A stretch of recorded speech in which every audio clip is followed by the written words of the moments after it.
What's up, YouTube and the world? It's Anthony from Meineke Cineminson. We have a 2014 Cherokee 2.4 all-wheel drive. And there's a time saver to this, but there's also a few other things I wanted to cover with you. So this vehicle was sent here originally for a diagnostic, and the engine was blown. So they towed it out and had it sent someplace else for a motor job, and sent it back here again and said, hey, there's some problems, there's some noises. And so here's what we're doing. The used transfer case is in. I, for one, don't like used parts, but this is what they did. They sent me the part. So we swapped the module for the transfer case from the original one to the used one, so there's no issues with programming and circuitry and coding and all that shit.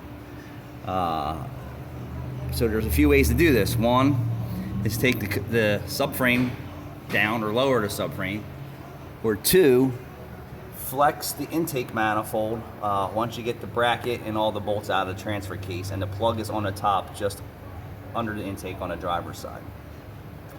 So what I think is whoever put the engine in left some brackets off of the intake, and that's what made it a little easier to do. But I'm not sure. We didn't do the motor. I don't like to do motor swaps anymore. I'm over that. Or tranny swaps. You guys can enjoy all that kind of work. But I believe they left brackets off the intake that are supported somewhere back in here that hold the intake from flexing in the back. So when the transfer case is in the vehicle, like this, okay, the plug's back here, all right, and then your module, and then this bracket here, the intake actually comes down around it. So if you tilt the transfer case up without taking the subframe down, you'll see that there's like an 1/8 or 1/4 inch of plastic of the intake that covers this.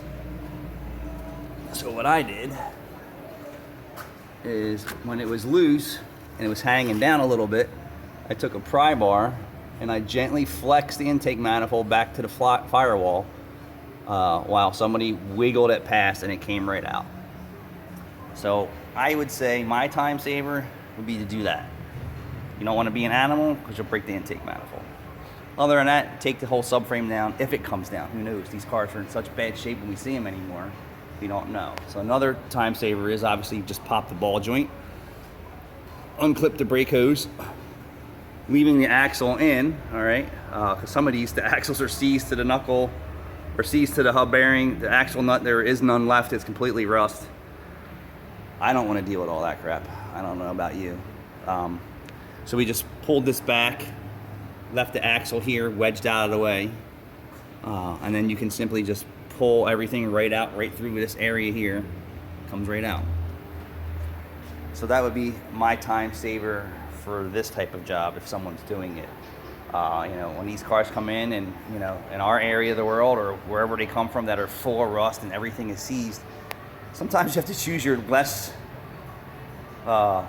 least amount of aggravation and time to do the job, and that's how I kind of look at things. I don't usually use all data for anything or go to YouTube and look for time savers or cheats. I kind of figure it out myself. That's it. So if you're doing one of these jobs, enjoy, have fun. It wasn't so bad.